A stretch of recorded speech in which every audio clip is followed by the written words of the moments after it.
Collector કચેરીએ organic શાકભાજીનું સીધું વેચાણ કરતા ખેડૂતોને ગ્રાહકોને સારો પ્રતિસાદ સાંપડ્યો છે। શુદ્ધ સાત્વિક વસ્તુઓ મળતા લોકોની ભીડ ધીમે ધીમે વધતી દેખાઈ રહી છે। ખેતીની વાત કરીએ ત્યારે ખેતરમાં દવા પાણી ખાતરની સાથે કિસાનોની મહેનત પણ ગણવામાં આવે છે। કિસાનો આત્મનિર્ભર બને તે માટે વિવિધ જોગવાઈઓ શરૂ કરી છે। ખેડૂતો હવે પોતાનો માલ કે ઉપજને વેચવા સીધા માર્કેટ પહોંચે છે, જેના કારણે ખેડૂતોને અને ખરીદી કરતા લોકોને લાભ મળે છે।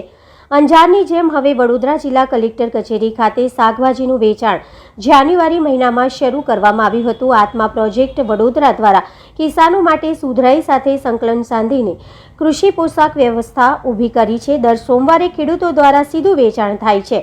સ્વચ્છ શુદ્ધ સાત્વિક વસ્તુઓ મળતા લોકોની ભીડ પણ ધીમે ધીમે વધતી દેખાય છે। અહીં દર સોમવારે અને ગુરુવારે સવારે 11 થી 4 વાગ્યા દરમિયાન શુદ્ધ સાત્વિક ફળો શાકભાજી અનાજનું વેચાણ થઈ રહ્યું છે, જેનો શહેરીજનોએ સારો પ્રતિસાદ આપી આવકાર્યો હતો। પ્રાકૃતિક ખેતી કરતા ખેડૂતો દ્વારા ગ્રાહકોને શાકભાજી કઠોળ અને અનાજનું સીધું વેચાણ પડદા શહેર જિલ્લા કલેક્ટર કચેરી ખાતે આવનાર લોકો અને કચેરીમાં કામ કરતા લોકોનો સારો પ્રતિસાદ મળી રહ્યો છે। વધુમાં ખેડૂત ભાઈએ જણાવ્યું હતું કે આજે અમે કલેક્ટર ઓફિસે પ્રાકૃતિક ખેતીનું વેચાણ વ્યવસ્થા માટે અમને જગ્યા મળી છે, તો અમે બધા ખેડૂતો, વડોદરાના ખેડૂતો, પ્રાકૃતિક કરતા ખેડૂતો ખેત પેદાશો લઈને આવ્યા છે। અહીંયા અમે સવારે 10 વાગ્યાથી લઈ અને સાંજે 5 વાગ્યા સુધી બેસીએ છીએ, તો બધા સાહેબો અને બધા જે આવે છે એ સારી ખરીદી કરે છે। અમારી પાસે મીઠા બોર છે, જામફળ છે, બધા શાકભાજી છે, પછી અથાણા છે, રેડી ટુ ઇટ છે, મિલેટ્સ છે, એટલે બધી વસ્તુ થોડી થોડી અમે લઈને આવ્યા છે।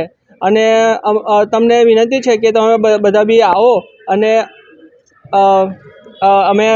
અમને સારો એવો રિસ્પોન્સ મળે છે। આ બધી પ્રાકૃતિક શાકભાજી છે, જેવી કે દૂધી છે, બ્રોકલી છે, ફુલેવાર છે, પછી બોર છે, પછી ભાજીઓ છે, પાલક છે, દૂધી છે, બધું જેટલું અમારે અવેલેબલ છે બધું ખાસું બધું લઈને આવ્યા છે।